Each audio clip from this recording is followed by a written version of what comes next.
August 24, 2025. The clock read 1:42 a.m. at Ben Gurion International Airport just outside Tel Aviv. A flash lit up the night sky, followed by the terrifying whistle of incoming fire. Israel's radar system screamed to life because this was no ordinary rocket. The Houthis in Yemen had just launched a cluster warhead missile, a weapon designed not to hit once, but to rain down hundreds of deadly bomblets across a wide area. Within seconds, Israel's Iron Dome and Arrow interceptors roared into action. Explosions filled the skies above central Israel. Airport operations halted instantly. Flights were diverted, and passengers rushed into underground shelters. Israel had been hit, but the real response was still to come. By 3 a.m., Israel's security cabinet was in emergency session. Intelligence reports confirmed the missile originated from northern Yemen, controlled by the Iranian-backed Houthi movement. The decision was unanimous. Retaliation would be swift, overwhelming, and symbolic. Orders were transmitted directly to air bases in the Negev desert. At 3:47 a.m., F-35 stealth fighters and F-15 Strike Eagles lifted off the tarmac. Their destination, Sanaa, the capital of Yemen, over 2,000 kilometers away. At 5:12 a.m., residents of Sanaa were jolted awake. The first wave of Israeli jets roared overhead,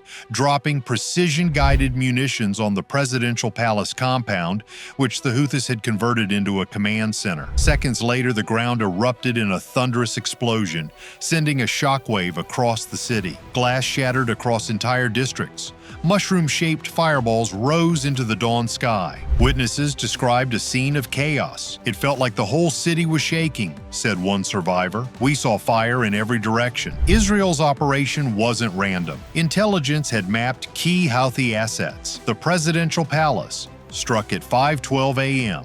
Al-Dyomi military base north of the city struck at 5:26 a.m. Fuel depots and power stations supplying Houthi operations struck between 5:40 and 6 a.m. By 6:05 a.m., massive plumes of black smoke blanketed the skyline. The capital was effectively plunged into partial blackout. Yemeni officials reported at least 6 killed and dozens injured in the opening hours. By midday, the death toll had risen to 10.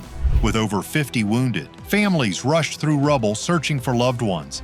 Ambulance sirens screamed across the city. For Sanaa's civilians, already battered by a decade of war and famine, this strike felt like yet another devastating chapter. But for Israel, it was a demonstration of reach, precision, and power. At 9:30 a.m., Israeli Prime Minister Benjamin Netanyahu addressed the nation. His voice was firm. His message direct. The Houthis thought they could strike Israel with impunity. Tonight they learned what happens when you attack us. The entire region is learning Israel's strength. The broadcast was replayed across Israeli TV and social media, accompanied by footage of F-35s returning to base after a mission over 2,000 kilometers away. The attack reverberated far beyond Israel and Yemen. In Tehran, Iranian officials condemned the strikes and promised support for the Houthis. In Riyadh, Saudi Arabia, locked in its own war with the Houthis, watched carefully, seeing Israel's strike as both a warning and an opportunity. In Washington, U.S. officials confirmed they had been informed of the operation in advance,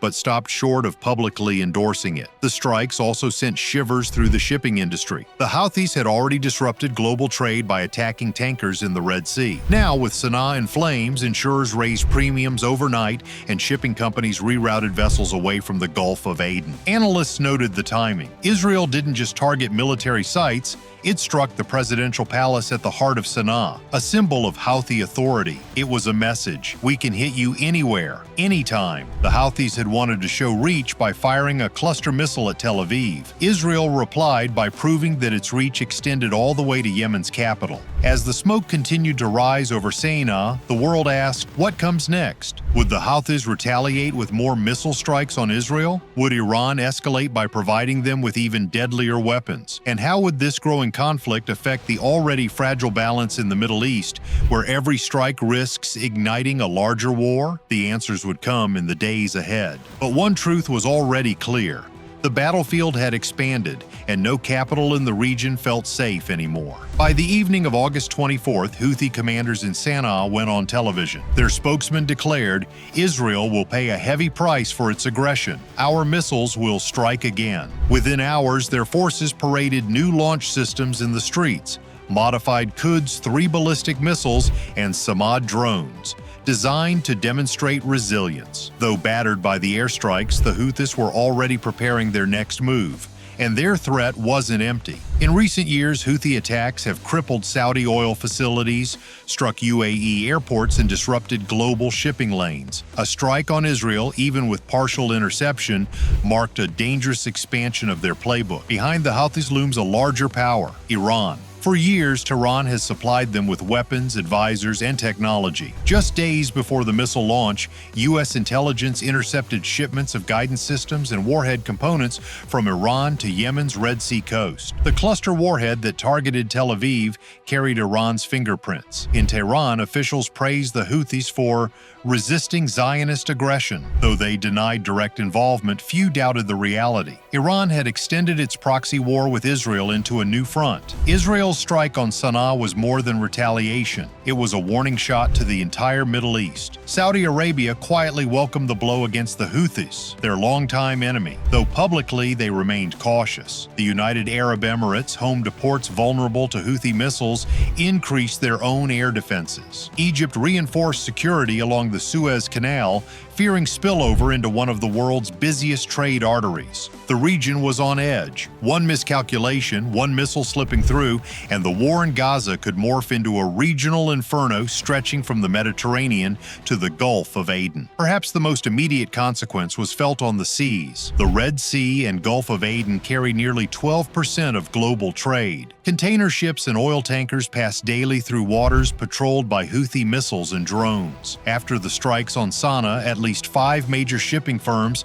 announced reroutes around the Cape of Good Hope, a detour adding thousands of kilometers and millions in fuel costs. By August 25th, oil prices had spiked to $108 per barrel. Insurance rates for tankers crossing the Bab el-Mandeb Strait doubled overnight. For consumers in Europe and Asia, that meant higher fuel prices, higher transport costs, and rising inflation pressures. The message was clear.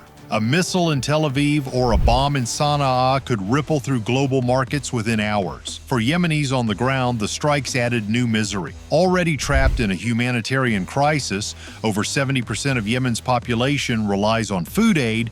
The destruction of power plants and fuel depots worsened shortages. Hospitals struggled as blackouts spread and water pumps fell silent. UN officials warned every airstrike risks pushing millions deeper into famine. For civilians in Israel, the threat was no less real. Cluster munitions raining over an airport could have killed hundreds had they not been intercepted. Both populations, separated by thousands of kilometers, found themselves in the crosshairs of a conflict driven by geopolitics. Military analysts pointed out something deeper. This wasn't just a one-night exchange. It was the emergence of a new battlefield. Israel had shown it could strike 2,000 kilometers away with precision in a hostile capital. The Houthis had shown they could fire advanced cluster missiles at Israel itself, proving they were no longer just a local insurgency, but a regional player. Iran had shown its proxy network could stretch from Gaza to Lebanon to Yemen, surrounding Israel from multiple fronts. This was 21st century proxy warfare,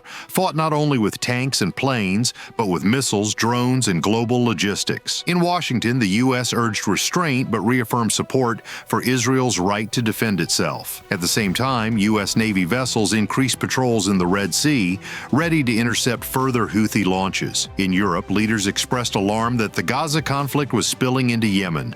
Calls grew for an emergency UN Security Council session, though consensus remained elusive given Russia and China's positions. Meanwhile, ordinary people around the world saw the headlines and feared one thing. If Israel versus Hamas had already shaken the region, what would Israel versus Houthis, backed by Iran, mean for the future? As night fell again over Sanaa, fires from the morning strikes still smoldered. The presidential palace was reduced to rubble. Oil depots burned with toxic smoke curling into the atmosphere. In Tel Aviv, life resumed cautiously, but the echoes of sirens at 1:42 a.m. remained in every mind. Everyone knew this was not the end. It was the start of a wider storm. Because in the Middle East, wars don't stay contained. They spread through missiles, through markets, through fear. And on August 24, 2025, Israel's message to the Houthis was heard not only in Yemen, but across the entire world. No capital is beyond reach, and no attack will go unanswered.